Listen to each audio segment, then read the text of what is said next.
আকৌ এবাৰ স্বাগতম জনাইছোঁ এইটো ইউটিউব চেনেলত। এইটো ভিডিঅ'ত আলোচনা কৰা হৈছে ক্লাছ 10ৰ এছামিছৰ চেপ্টাৰ নাম্বাৰ 12, যাৰ নাম হৈছে পাৰসত্য অভূমিকা, যাৰ লিখক হৈছে ৰতীন্দ্ৰনাথ গোস্বামী। তো চোৱা, এইটো ভিডিঅ'ত পাঠভিত্তিক গোটেই প্ৰশ্নোত্তৰ লগতে অতিৰিক্ত কিছুমান বহুত গুৰুত্বপূৰ্ণ প্ৰশ্নোত্তৰ পাই যাবা, যিখিনি আগন্তুক HSLC পৰীক্ষাৰ অহাৰ সম্ভাৱনা যথেষ্ট বেছি।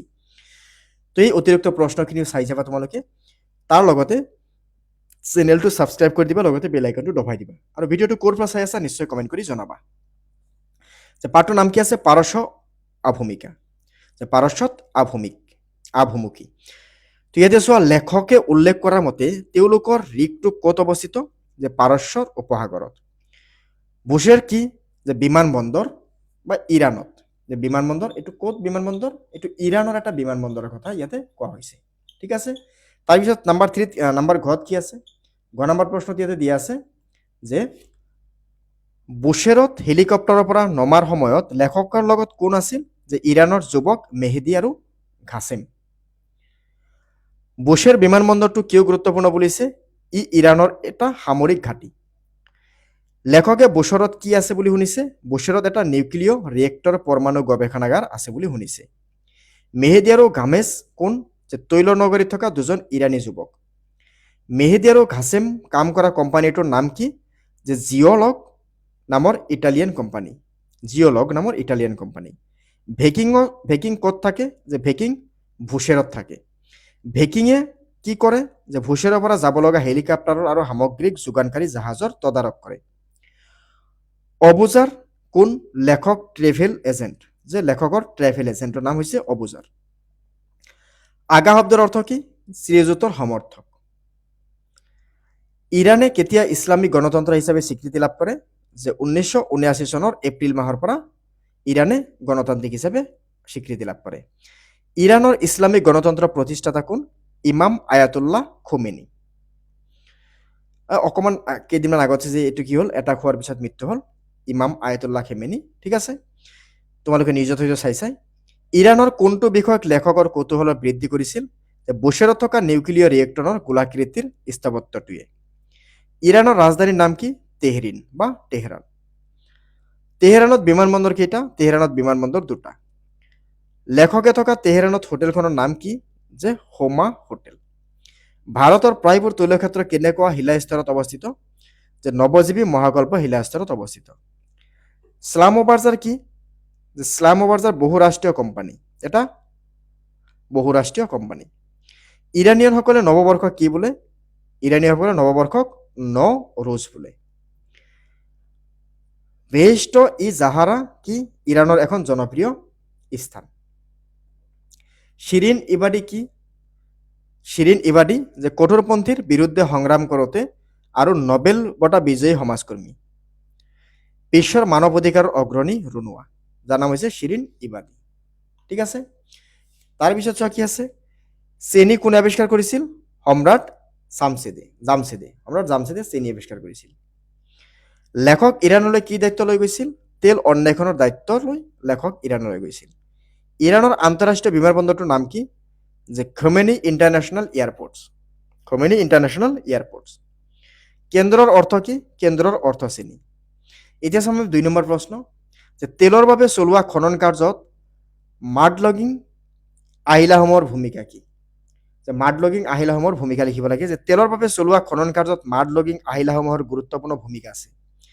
এই আহিলাসমূহৰ জৰিয়তে সংগ্ৰহ কৰা তথ্য এখনৰ নতুন তৈলক্ষেত্ৰ আৱিষ্কাৰ কৰাত আৰু কোনো বিপদজনক পৰিস্থিতি নোহোৱাকৈ খনন কাৰ্য চলোৱাত সহায় কৰিব পাৰে। ভূতত্ত্ববিদসকলৰ মতে ই এবিধ গুৰুত্বপূৰ্ণ আহিলা বা সঁজুলি। মাডলগিং ইউনিটৰ পৰা পঠোৱা তথ্য দেখা দিয়ে যে ভূতত্ত্বসকলৰ বহুতৰ সিদ্ধান্তত উপনীত হ'ব পাৰে। আটাইতকৈ ডাঙৰ কথা, ই সৰু গৱেষণাগাৰটো বহিয়েই গম পোৱা যায় যে তৈলক্ষেত্ৰখন তেল পোৱা যাব নে নাযায়। বুশেৰ চহৰৰ এটি বিৱৰণ দিয়া।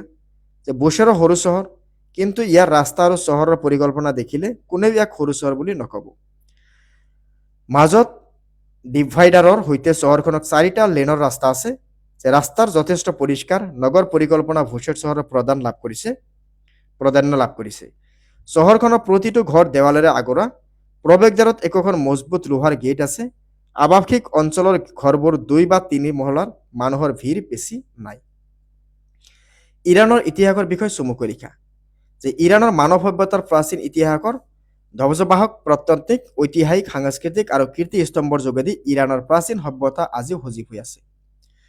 প্ৰায় ৪,০০০ বছৰ আগতে ইৰাণলৈ আৰ্য গোষ্ঠীৰ লোকসকলে আহি বসবাস কৰিবলৈ লৈছিল। খ্ৰীষ্টপূৰ্ব ৬ শতিকামানত আগতে বিখ্যাত ৰজা চাইৰাছে উত্তৰ ইৰাণৰ মেডেছসকলক পৰাস্ত কৰি ইৰাণবাসীক একগোট কৰিছিল। খ্ৰীষ্টপূৰ্ব ৫২৯ চনত চাইৰাছৰ মৃত্যু হোৱাত এক নতুন ৰজাৰ ডাইৰাছে সাম্ৰাজ্য প্ৰসাৰ ঘটাইছিল আৰু পৰৱৰ্তী কালত ৪ৰ্থ শতিকাত আলেকজেণ্ডাৰৰ আগমনে চাইৰাছ পাৰ্চেপলিছ সাম্ৰাজ্যৰ পতন ঘটে। খ্ৰীষ্টপূৰ্ব ২য় শতিকালৈ চলা গ্ৰীক শাসনৰ পাছত পাৰ্থিয়ানসকলে ইৰাণৰ শাসনভাৰ হাতত লৈছিল।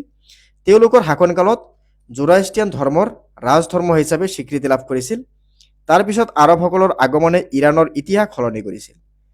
তেওঁলোকলৈ ইৰাণৰ ইছলাম ধৰ্মৰ প্ৰৱেশ ঘটাইছিল আৰু কিছুকাল পাছত ইছলাম ধৰ্মই ইৰাণৰ মুখ্য ধৰ্ম হিচাপে স্বীকৃতি লাভ কৰিছিল।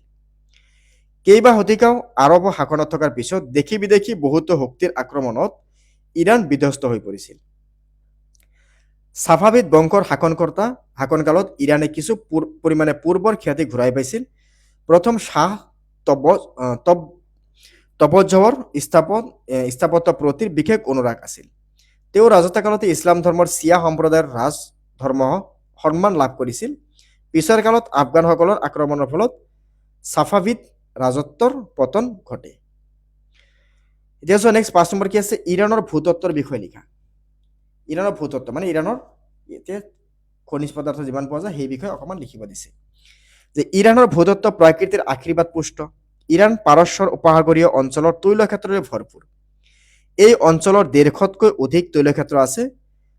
জাগ্ৰছ পৰ্বতৰ দক্ষিণ পশ্চিম বিৰাট তৈল আৰু গেছৰ ভাণ্ডাৰ সঞ্চিত হৈ আছে। এই অঞ্চলৰ তৈলক্ষেত্ৰৰ ওপৰতে বিশ্বৰ বহুতো দেশ নিৰ্ভৰশীল। কিবা কাৰণত তেলৰ মূল্য বৃদ্ধি হ'লে দেশবিলাকৰ অৰ্থনীতি প্ৰচুৰ আঘাত হয়।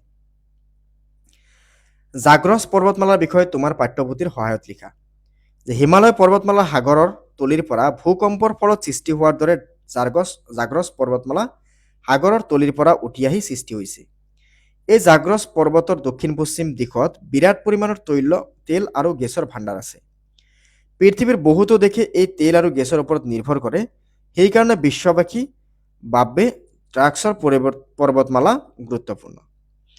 ইৰাণৰ কেইখনমান ঠাইৰ নাম লিখা যেনে চিৰাজ, আহৱাজ, ইছফান, নাটাংগ, মাছাদয়াজ, তাব্ৰিজ, হামদান, কাৰমান, আৰ্দাবিল ইত্যাদি।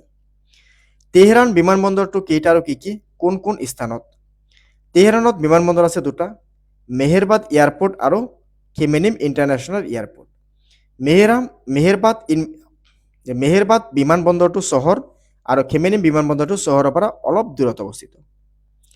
তেহৰানৰ প্ৰাকৃতিক অৱস্থা কেনেকুৱা?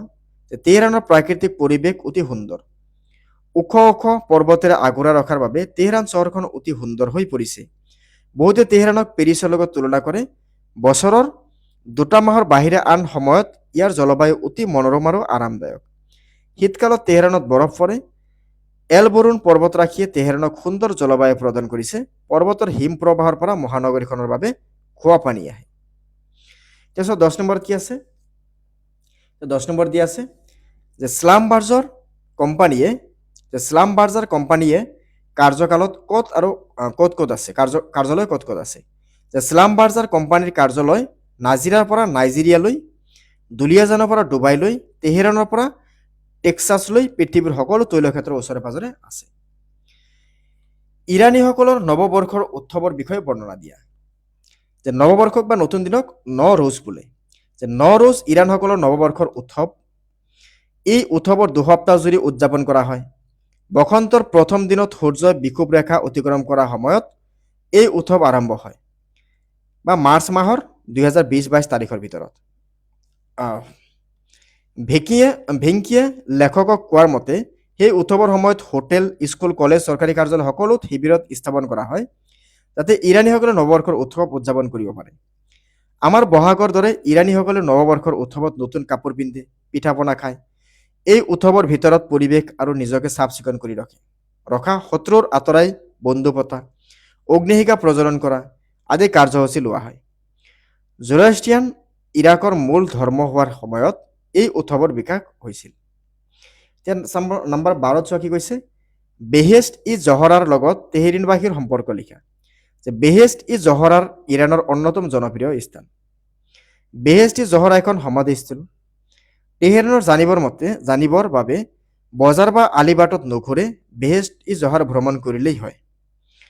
তেহেৰানত এই মুখ্য সমাধিস্থলখন কেইবা কিলোমিটাৰ দীঘল।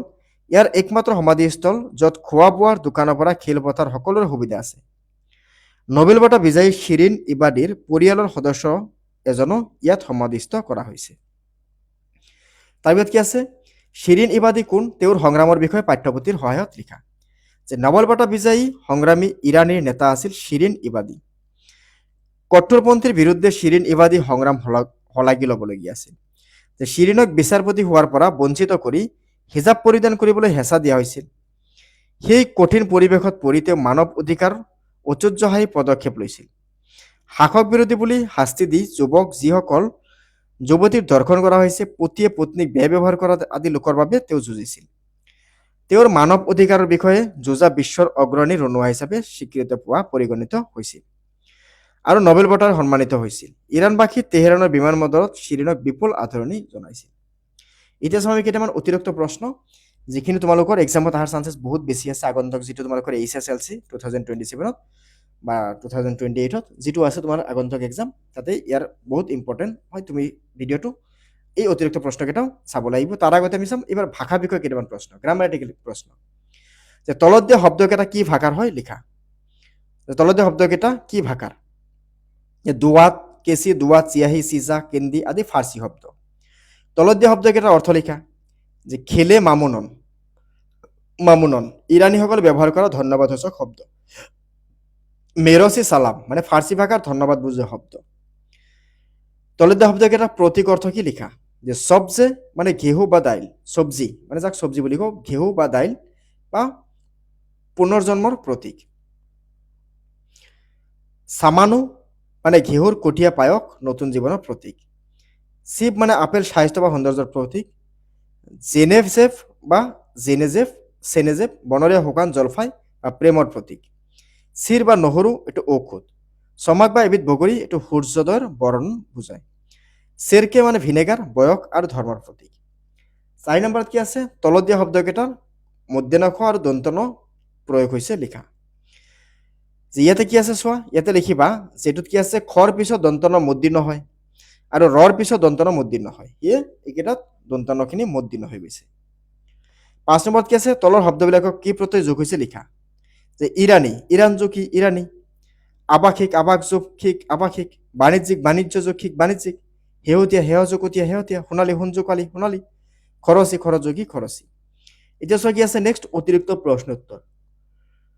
বুশেৰ ক'ত আৰু বুশেৰ কি আৰু ক'ত? বুশেৰ এটা বিমানবন্দৰ, ই ইৰাণত অৱস্থিত। ইৰাণৰ নিউক্লিয়াৰ ৰিয়েক্টৰটো ক'ত আছে? ইৰাণৰ নিউক্লিয়াৰ ৰিয়েক্টৰটো বুশেৰত আছে। ভেংকি কোন আৰু ক'ত থাকে? ভেংকি লেখকৰ সহকাৰী আৰু তেওঁ বুশেৰত থাকে। বুশেৰ চহৰখন সম্ভ্ৰান্ত এলেকাটোৰ নাম কি? নুৰ হুছেইন ষ্ট্ৰীট বুশেৰ চহৰৰ সম্ভ্ৰান্ত এলেকা। বুশেৰ চহৰৰ গাড়ী চালকজন কোনফালে বহে? যে আমেৰিকাৰ দৰে বুশেৰ চহৰৰ গাড়ী চালক বাওঁফালে বহে। আমাৰ ইয়াতে কোনফালে বহে? কমেণ্ট কৰি জনাবাচোন। বাওঁফালে বহে নে সোঁফালে বহে? বুশেৰত পেট্ৰলৰ দাম কিমান? বুশেৰত পেট্ৰলৰ দাম লিটাৰত 4 টকা। আৰু আমাৰ ইয়াতে কিমান? এইটো কমেণ্ট কৰি জনাবা। 108 টকা চাগে বা 110 টকা। নুন কি? যে বুশেৰ চহৰত অতি প্ৰিয় 1.5 ফুটমান দীঘল মেচিনেৰে তৈয়াৰ কৰা এবিধ ৰুটিৰ নাম নুন। যে ভাৰতীয় নান বা নানৰ দৰে ইয়াক ঘৰত তৈয়াৰ কৰা নহয়, মেচিনত তৈয়াৰ কৰা হয় আৰু সকলোৱে দোকানৰ পৰা কিনি খায়। নন কুৰমাই কি? যে খেজুৰৰ পৰা তৈয়াৰ কৰা পৰঠা। আৰ্য গোষ্ঠীৰ লোকসকলে কেতিয়া ইৰাণলৈ আহিছিল? যে প্ৰায় 4000 বছৰ আগে আৰ্য গোষ্ঠীৰ লোকসকল ইৰাণলৈ আহি বসবাস কৰিবলৈ লৈছিল। ইৰাণবাসীক কোনে কেতিয়া একগোট কৰিছিল? যে খ্ৰীষ্টপূৰ্ব 6 শতিকামানৰ আগতে বিখ্যাত ৰজা চাইৰাছে উত্তৰ ইৰাণ মেডেছাসকলক পৰাস্ত কৰি ইৰাণবাসীক একগোট কৰা হৈছিল। কোনে চাইৰাছৰ সাম্ৰাজ্য পতন ঘটাইছিল? যে 14 শতিকাৰ আলেকজেণ্ডাৰৰ আগমন তথা আক্ৰমণে চাইৰাছৰ পাৰ্চেপলিছ সাম্ৰাজ্যৰ পতন ঘটাইছিল। ইৰাণলৈ মুছলিম ধৰ্মৰ আগমন কোনে ঘটাইছিল? আৰবসকলে ইৰাণলৈ মুছলিম ধৰ্মৰ আগমন ঘটাইছিল। নাদিক শ্বাহ ক'ৰ শাসনকৰ্তা আছিল? তেওঁ কেতিয়া ভাৰতলৈ আক্ৰমণ কৰিছিল? সেই আক্ৰমণৰ ফল কি হৈছিল? যে নাদিক শ্বাহ ইৰাণৰ শাসনকৰ্তা আছিল। সম্ৰাট মহম্মদ শ্বাহৰ দিনত তেওঁ ভাৰত আক্ৰমণ কৰিছিল। এই আক্ৰমণ অতি নিষ্ঠুৰ আক্ৰমণ আছিল। ভাৰতৰ বহুতো নাগৰিক হত্যা কৰি নাদিৰ শ্বাহ কোহিনুৰ হীৰা, ময়ূৰ, সিংহাসন, মুকুট, ঘোঁৰা, উট আদিৰ উপৰিও অহস্ৰ সা সম্পত্তি ধন সোণ লুট কৰি নিছিল। সেই আক্ৰমণত নাদিৰ শ্বাহে ইমান ধন সম্পত্তি নিছিল যে পৰৱৰ্তী 3 বছৰতে তেওঁৰ দেশবাসীৰ পৰা কোনো কৰ কাটল সংগ্ৰহ কৰা নাছিল। ইৰাণৰ বিখ্যাত ধৰ্মীয় বিপ্লৱ কেতিয়া হৈছিল আৰু এই বিপ্লৱৰ নেতা কোন আছিল? বিপ্লৱৰ ফল কি হৈছিল লিখা। যে 1979 চনত ইৰাণৰ বিখ্যাত ধৰ্মীয় বিপ্লৱ ঘটিছিল। এই বিপ্লৱৰ নেতা আছিল ইমাম আয়াতুল্লাহ খেমেনি। এই বিপ্লৱৰ ফলস্বৰূপে 1979 চনৰ 1 এপ্ৰিলৰ পৰা ইৰাণত ইছলামিক গণতন্ত্ৰৰ স্বীকৃতি আৰু স্থাপিত হৈছিল ইমাম আয়াতুল্লাহ খেমেনিৰ এই গণতন্ত্ৰৰ প্ৰতিষ্ঠাপক। জাগ্ৰছ পৰ্বত ক'ত? এই পৰ্বতৰ শ্ৰেণী কেনেকৈ সৃষ্টি হৈছে লিখা। জাগ্ৰাছ পৰ্বত শ্ৰেণী ইৰাণত অৱস্থিত। আৰব প্লেট আৰু ইউৰেছিয়াৰ প্লেটৰ সংঘাতত বা সংঘৰ্ষৰ ফলত সাগৰৰ কুকুৰৰ পৰা জাগ্ৰছ পৰ্বতমালাৰ সৃষ্টি। হিমালয় পৰ্বতৰ সেইদৰে সৃষ্টি হৈছিল। কোনটো প্লেট? আৰব প্লেট আৰু ইউৰেছিয়া প্লেট। তেহৰানক কোন ঠাইৰ লগত তুলনা কৰা হয় তাৰ জলবায়ু কেনে? তেহৰানক কোনোৱে পেৰিছৰ লগত তুলনা কৰে আৰু গ্ৰীষ্মৰ 2 মাহৰ বাহিৰে বছৰৰ বাকী কেইমাহ তেহৰানৰ জলবায়ু অতি মনোৰম আৰু আৰামদায়ক। নেক্সট আছে কি? সন্ধি ভাঙা। তো চোৱা, সন্ধি ভাঙা ইয়াতে কি লিখা হৈছে? যে বাৰ্তালাপ যথেষ্ট, যথাযোগিষ্ঠ যথেষ্ট, ইউৰেছিয়া ইউৰোপ যুগ এছিয়া ইউৰেছিয়া, মনোৰম মহযোগ মনোৰম, অনু এখন মানে অন্বেষণ, আনন্দ প্লাছ উৎসৱ আনন্দোৎসৱ, সূৰ্যযোগ উদয় সূৰ্যোদয়। হৈ গ'ল। তো এইখিনি আছিল আমাৰ চেপ্টাৰ নাম্বাৰ 12, যাৰ নাম কি আছিল? পাৰস্যত্য আভূমিকি। তো এই গোটেই চেপ্টাৰৰ গোটেইখিনি পাঠভিত্তিক প্ৰশ্নৰ লগত অতিৰিক্ত প্ৰশ্ন আলোচনা কৰিছোঁ এইটো ভিডিঅ'ত। চ' তুমি গোটেইখিনি বস্তু নিজে দেখা পালা। চ' চেনেলটো ছাবস্ক্ৰাইব কৰি যাবা, লগতে বেল আইকনটো দবাই যাবা আৰু ভিডিঅ'টো ক'ৰ পৰা চাই আছা কমেণ্ট কৰি জনাবা। ঠিক আছে? তো আকৌ আমি লগ পাম পৰৱৰ্তী কোনোবা এটা ভিডিঅ'ত। ধন্যবাদ।